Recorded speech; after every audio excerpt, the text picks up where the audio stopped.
Sebelum kita mulai, mari kita berdoa bersama-sama. Berdoa dimulai. Doa selesai. Hari ini masih kita lanjutkan materi tentang perwujudan nilai-nilai Pancasila dalam berbagai bidang kehidupan. Perwujudan nilai Pancasila di berbagai bidang kehidupan. Pertama kita lihat di bidang politik, dapat dilihat dari beberapa hal, dari yang namanya lembaga negara, hukum, dan sistem demokrasi di Indonesia. Nah, di sini digambarkan perwujudan nilai Pancasila dapat dilihat dari perkembangan kebutuhan masyarakat dan negara mengenai lembaga negara Indonesia.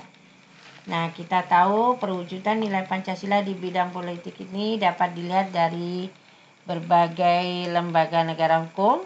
Ada yang namanya lembaga negara Indonesia yang kita kenal dengan dengan lembaga negara Indonesia itu seperti ada MPR, ada DPR, ada Presiden, ada Mahkamah Agung, ada Mahkamah Konstitusi, ada Konstitusi Yudisial, dan ada yang namanya BPK. Nah, kemudian dalam kehidupan bermasyarakat, perwujudan nilai juga dapat dilihat pada sistem hukum nasional selain dari yang namanya bidang politik tadi.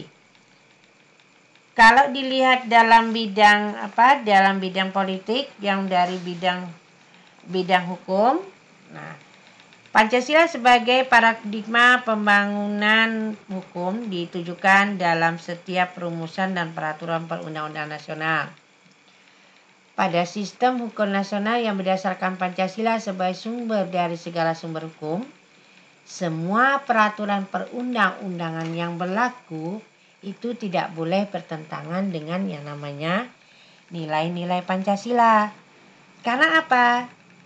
Dalam nilai Pancasila ini terdapat nilai-nilai hukum, nilai-nilai yang kita kenal nilai-nilai kemanusiaan. Kemudian ada nilai ketuhanan, ada nilai kerakyatan, dan nilai keadilan. Nah, nilai-nilai Pancasila menjadikan landasan dalam pembentukan hukum yang aspiratif. Nah, Pancasila menjadi sumber nilai dari sumber norma bagi pembangunan atau dari pembangunan hukum yang ada. Nah, kemudian perwujudan nilai Pancasila juga dapat dilihat pada demokrasi Pancasila yang mengutamakan musyawarah dengan mufakat.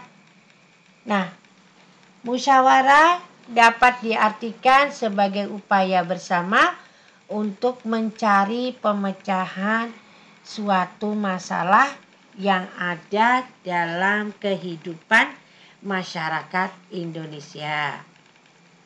Nah, perwujudan nilai Pancasila di bidang selain itu, kita bisa melihat kemudian dalam bidang sosial dan budaya.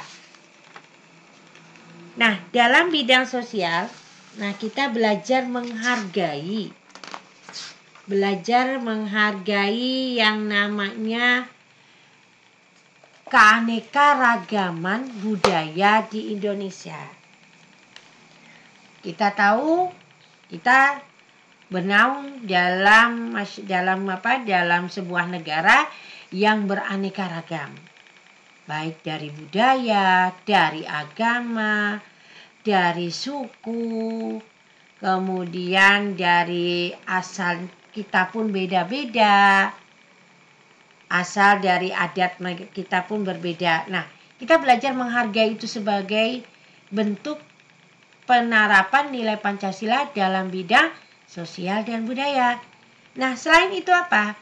Belajar melestarikan keragaman budaya Indonesia. Dalam artian belajar, kita jangan sampai menjadi orang Indonesia tetapi tidak memahami bagaimana kebudayaan-kebudayaan yang ada di Indonesia. Kalau kita lihat sekarang ini kan justru orang luar, maksudnya dari negara-negara lain mengagumi budaya-budaya yang ada di Indonesia. Mereka mau belajar. Jadi kita juga sebagai bangsa Indonesia sebenarnya jangan sampai kita ketinggalan dengan orang luar. Orang malah mengenal budaya kita sedangkan kita tidak mengenal budaya kita. Apa yang dapat kita melalui yang namanya tarian, lagu daerahnya, kemudian juga makanan daerah, pakaian-pakaian, bahasa. Itu juga cara kita bagaimana kita melestarikan berbagai macam keberagaman budaya yang ada di Indonesia. Kemudian kita belajar untuk mengembangkan nilai sosial dan budaya masyarakat menuju modernisasi yang dijiwai dengan yang namanya Pancasila. Kemudian menjaga agar nilai-nilai eksklusivitas dan kedaerahan yang sempit ini tidak berkembang ke luar. Nah, kemudian perwujudan nilai Pancasila selain itu ada yang namanya di bidang pertahanan dan keamanan. Ini terlihat antara lain pada Undang-Undang RI tahun 1945 pasal 27 ayat 3 dan pasal 30 ayat 1. Nah, di dalam pasal 27 ayat 3 dinyatakan bahwa setiap warga negara berhak dan wajib ikut serta dalam upaya pembelaan negara. Dalam artian apa? Upaya pembelaan negara di sini bukan, kalau di era sekarang kita tidak harus menjadi seorang pejuang. Nah, kita juga membela negara itu menyesuaikan dengan dan keadaan kita sendiri, profesi kita sendiri. Sebagai seorang pelajar, saya kira udah tahu sebagai seorang pelajar itu harus kayak apa, belajar dengan baik. Nah itu, jadi kita dengan seperti itu juga bentuk kita membela yang namanya negara.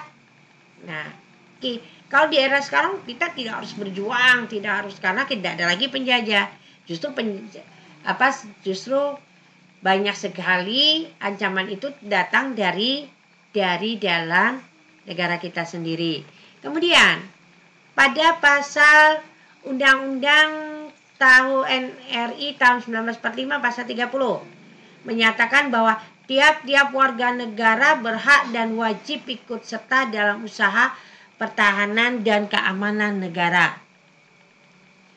Nah, di sini digambarkan bagaimana bagaimana kita sebagai warga negara juga punya hak ikut serta dalam usaha mempertahankan keamanan negara. Kalau kita lihat di era sekarang, mungkin apa yang dapat kita lakukan? Kita sebagai warga negara yang baik, belajar untuk bisa menyelesaikan dengan profesi kita sendiri. Kalau pelaksanaan Pancasila dalam kehidupan sebagai warga negara yang baik ya seperti itu. Nah, menjaga nama baik negara itu juga termasuk upaya kita yang namanya bela negara. Nah, kemudian kalau pelaksanaan nilai Pancasila dalam kehidupan sehari-hari, kita bisa terapkan dalam lingkungan keluarga. Contohnya, membiasakan musyawarah mufakat. Kemudian, menjaga keamanan dan ketertiban di lingkungan keluarga juga. Kemudian, taat dan patuh pada peraturan keluarga. Kemudian, saling menghormati sesama anggota keluarga. Itu juga merupakan sikap yang dapat kita kembangkan dalam lingkungan keluarga. Kemudian, penerapan Pancasila dalam kehidupan sehari-hari kalau di lingkungan sekolah seperti apa? Patuh pada tata tertib sekolah, menghormati semua warga sekolah. Warga sekolah itu ada guru, ada cleaning service-nya, ada tukang kebun. Nah, itu juga termasuk warga sekolah selain siswa dan guru. Kemudian kita tidak beda-bedakan teman dalam bergaul. Belajar dengan baik untuk meraih prestasi, kemudian selalu bertindak sesuai dengan kaidah yang berlaku. Nah, kalau di lingkungan masyarakat, saling menghargai sesama, tidak melakukan perbuatan yang melanggar hukum, menerapkan sikap kekeluargaan, menerapkan budaya masyarakat mufakat dan gotong royong. Kemudian kalau dalam lingkungan berbangsa dan bernegara, menghormati hak asasi manusia, menjaga persatuan dan kesatuan bangsa dalam prinsip Bhinneka Tunggal Ika, mendorong masyarakat untuk menyadari pentingnya mengutamakan kebersamaan dan kegotong royongan. Kemudian menjalankan pemerintahan dan pembangunan dengan bersih dan berwibawa, yakni bebas yang namanya KKN. Nah, karena itu adalah satu hal yang penting yang perlu dijaga. Itu jadi kesimpulannya hari ini, perwujudan nilai Pancasila dalam berbagai bidang kehidupan, bisa dalam bidang politik, kemudian dalam bidang hukum, dalam bidang keamanan, sosial budaya, dalam bidang ekonomi, juga dalam kehidupan sehari-hari, bisa juga dalam lingkungan keluarga, dalam lingkungan masyarakat, dalam lingkungan sekolah, dan lingkungan berbangsa dan bernegara. Nah, itu bagian akhir dari materi pada bab 1. Nah, perwujudan nilai-nilai Pancasila dalam berbagai kehidupan. Nah, jadi untuk materi bab 1 udah selesai. Sampai di sini dulu. Sebelum kita tutup, mari kita berdoa bersama-sama. Berdoa dimulai. Berdoa selesai. Demikian dari Bu. Assalamualaikum warahmatullahi wabarakatuh.